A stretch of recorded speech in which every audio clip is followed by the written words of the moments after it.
COVID-19 adalah penyakit berjangkit yang disebabkan oleh virus SARS-CoV-2 yang mudah merebak dalam kalangan orang ramai.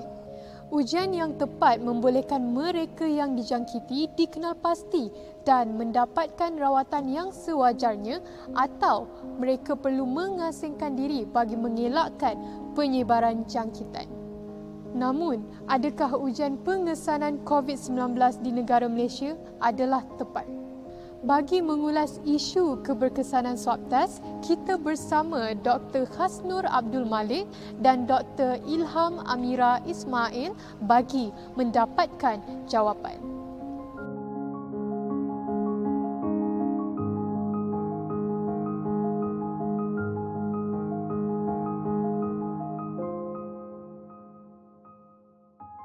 Okey, swab test ada beberapa test ya.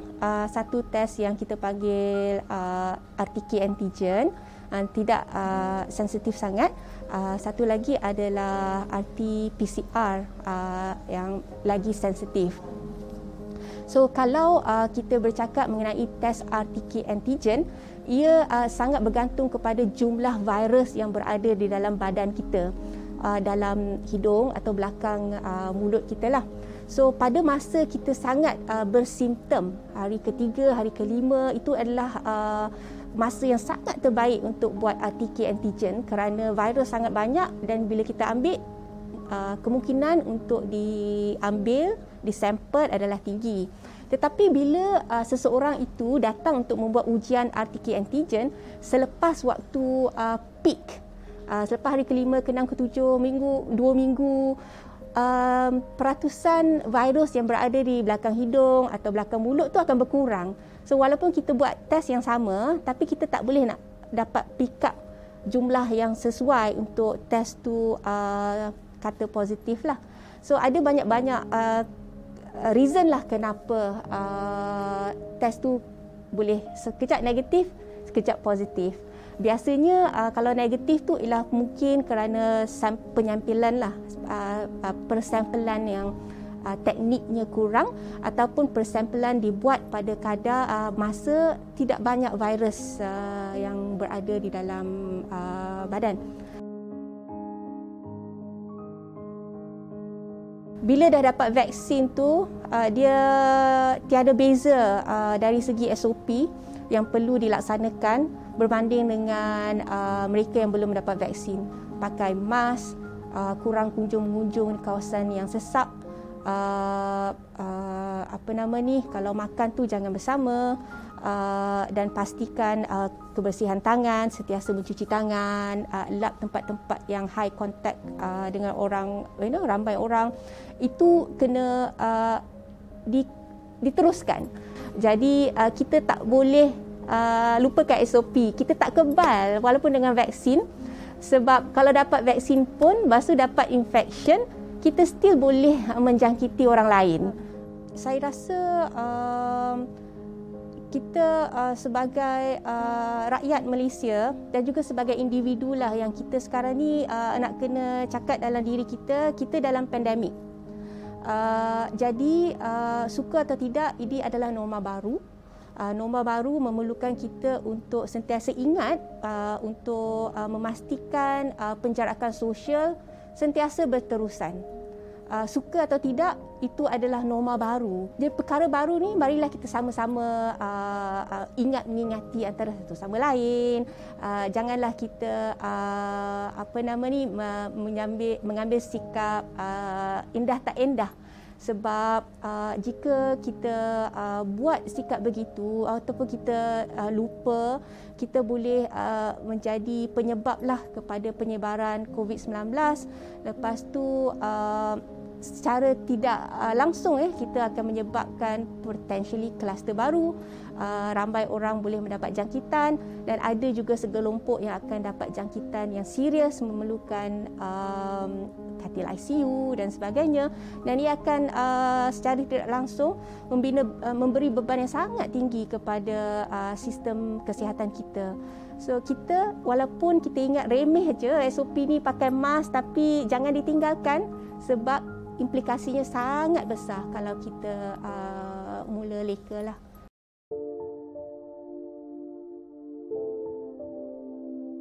Ramai yang juga yang saya pesakit-pesakit saya yang bila swab pertama negatif, dia gembira.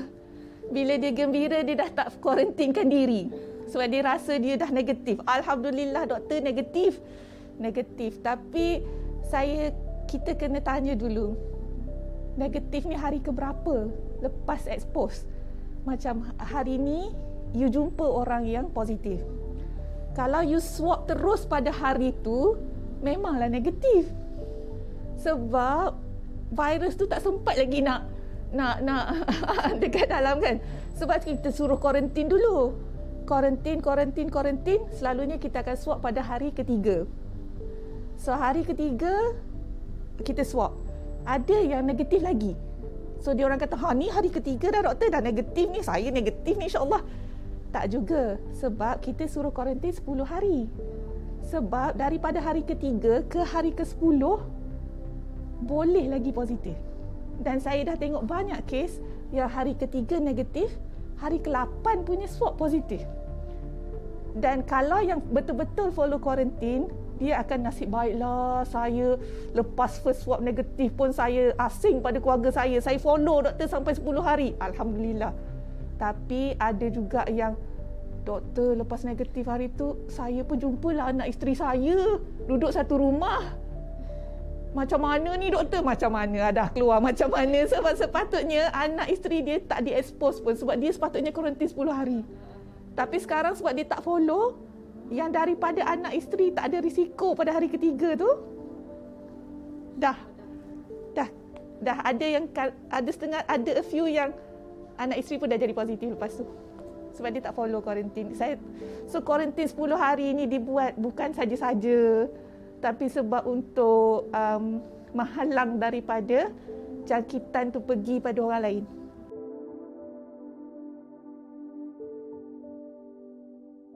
Dari segi ubat-ubatan di rumah yang boleh diambil, dari segi suplemen, tidak ada kajian yang tetap lagi nak kata suplemen apa yang bagus.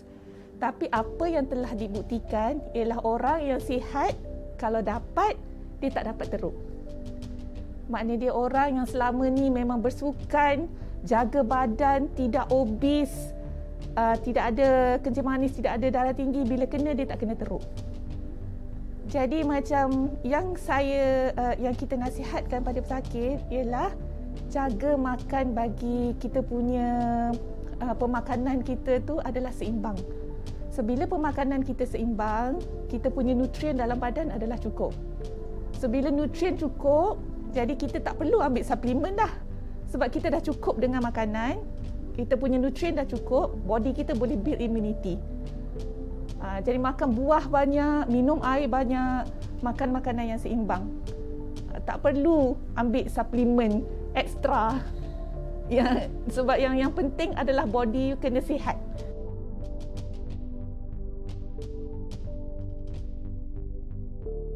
Sebenarnya swab test ni kita buat kalau you ada risiko. Okay, kalau macam you dah expose kepada somebody, pejabat kesihatan memang akan panggil untuk buat swab. Tapi kalau tak dipanggil tu, yang dia kesedaran sendiri, dia pergi swab.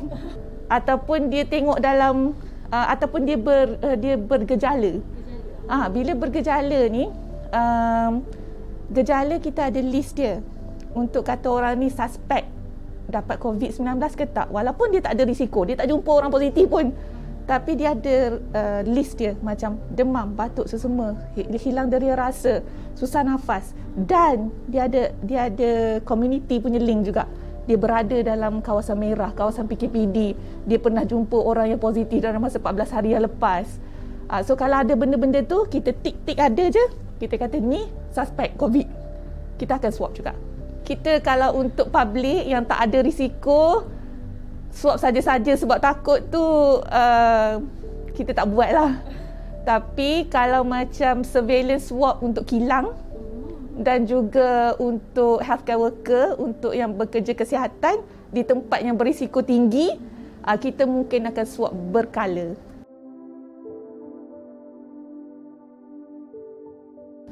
Macam saya cakap mula-mula tadi, SOP semua ni ada untuk mengelakkan daripada jangkitan. Jadi COVID ni secara personal lah, saya rasa dia tak akan hilang sampai bila-bila pun. Dia mungkin akan jadi macam jangkitan sesama yang sentiasa ada dalam komuniti.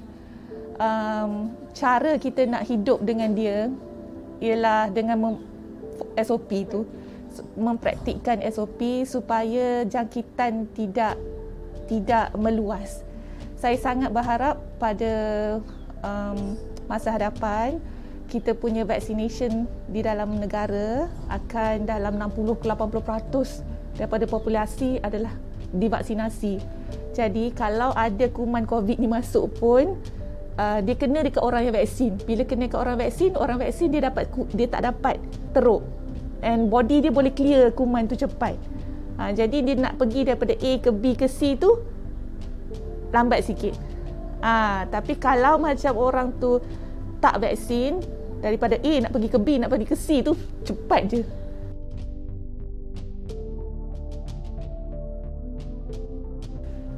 Saya faham apabila kita berada di dalam satu situasi yang sangat teruk, kita akan bergantung pada harapan.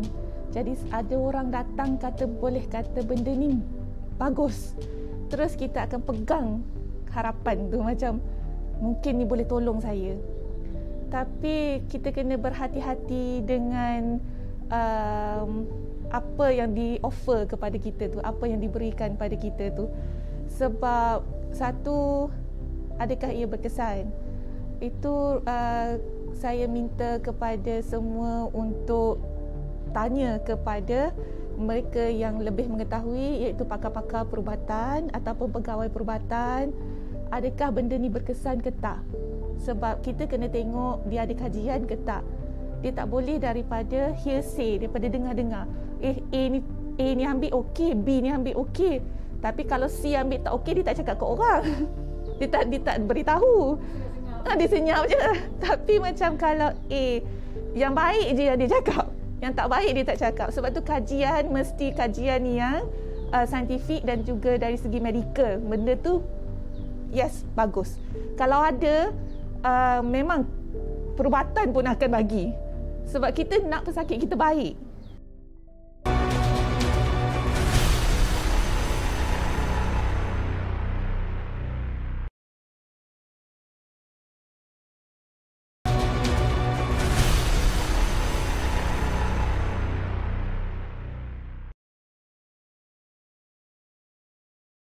Ujian pengesanan penting bagi mengenal pasti jangkitan dengan lebih awal agar pesakit yang dikenal pasti boleh diasingkan daripada dijangkiti serta boleh diberikan rawatan yang bersesuaian mengikut tahap jangkitan. Baru-baru ini tular mengenai kes jangkitan yang membawa kepada kematian yang lebih tinggi di kalangan masyarakat. Bagaimanapun, keberkesanan vaksin COVID-19 tidak seharusnya diketepikan. Kes mula menurun dengan kadar kematian tidak mencatatkan kadar yang tinggi seperti sebelum ini. Dengan sayup suara azan maghrib yang kedengaran, sayu hati kami dibawa cuaca suram di tanah perkuburan Bukit Kiara menjadi saksi jenazah pesakit COVID-19 yang dikebumikan. Keluarga yang melihat dari kejauhan, tidak sedikit air mata yang tumpah menjadi paparan visual kita kali ini. Berbanding dengan pada permulaan kita menerima kes COVID positif pada Mac 2020 yang lalu, kemasukan jenazah adalah sekitar bawah daripada 10. Tetapi sekarang kemasukan jenazah adalah kebiasaannya lebih daripada 10 dan pernah juga sampai ke tahap 60 lebih jenazah di wilayah persekutuan keseluruhannya lah yang diuruskan oleh pihak Jabatan Agama Islam wilayah persekutuan. Jadi kenaikan itu lebih daripada 6 kali ganda.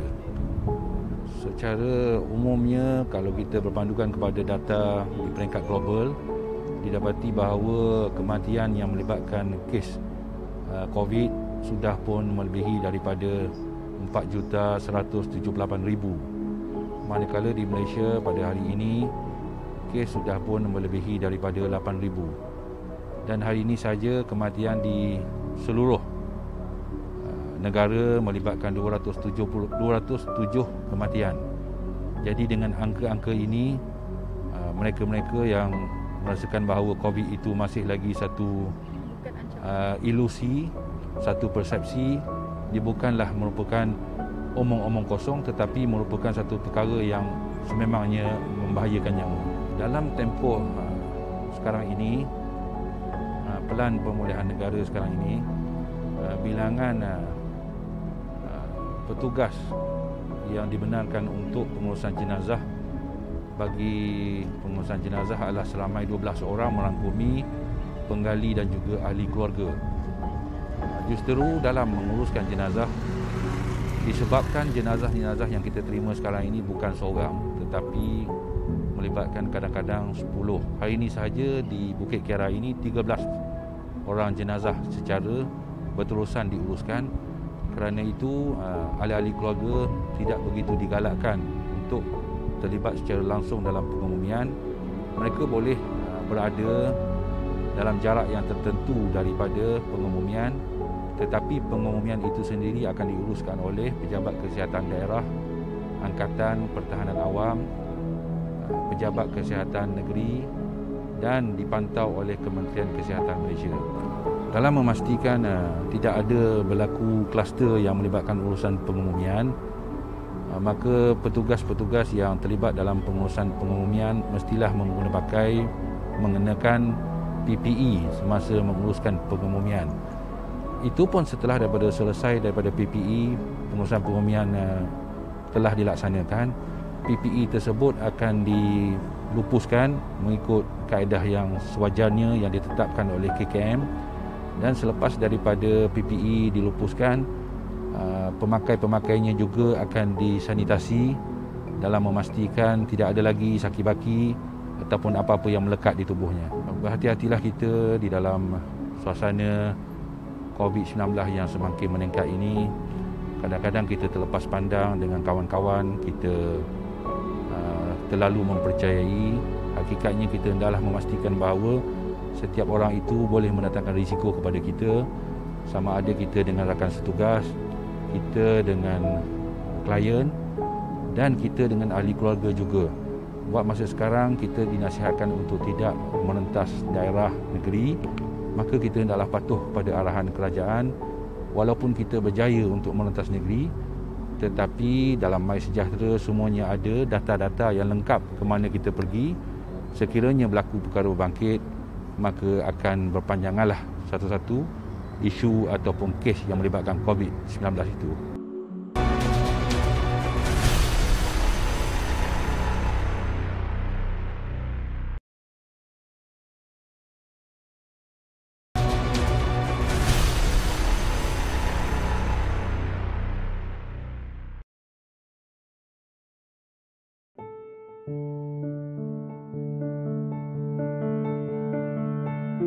Bukan mudah berdepan jangkitan COVID-19.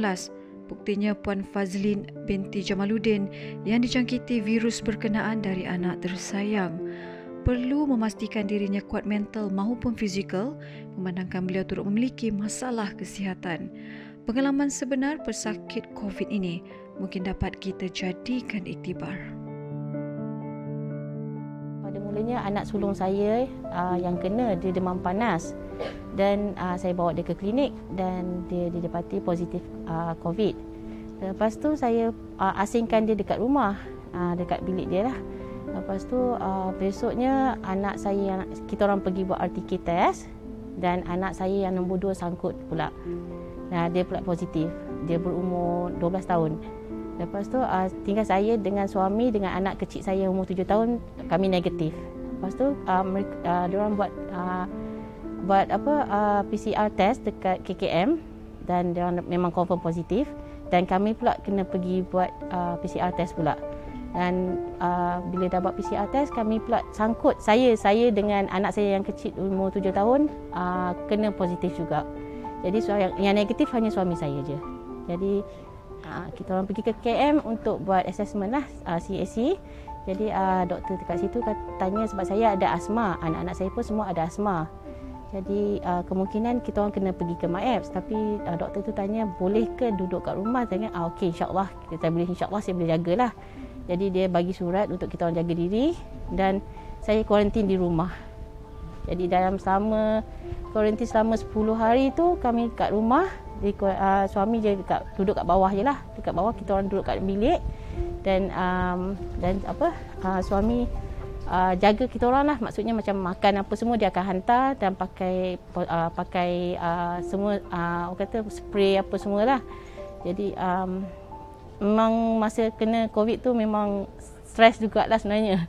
Jadi saya demam, semua sakit badan, satu badan tu memang sakit kepala yang teramat sangatlah. Lepas kami anak-anak semua dah potong gelang, saya masih kena teruskan lagi 5 hari sebab masih ada simptom. Jadi saya kena kuarantin selama 15 hari. Saya memang letih, jadi macam dia efek masa nak batuk semua, tapi saya cepat makan vitamin, suplemen semualah. Saya makan suplemen, lepas tu memang stres, memang fikiran memang orang kata macam memang dia datang sendiri sakit-sakit semua tu, memang dia rasa stres, dia rasa macam ada orang kata tak tahu nak cakap macam mana sakit dia memang sakit satu badan lah, memang sakit. Sebab COVID ni sebenarnya kalau kita positifkan diri, kita kena kuat lah sebenarnya semangat tu kena kuat sangat-sangat. Sebab itu sebenarnya salah satu membantu kita untuk terus berjuang lah sebenarnya.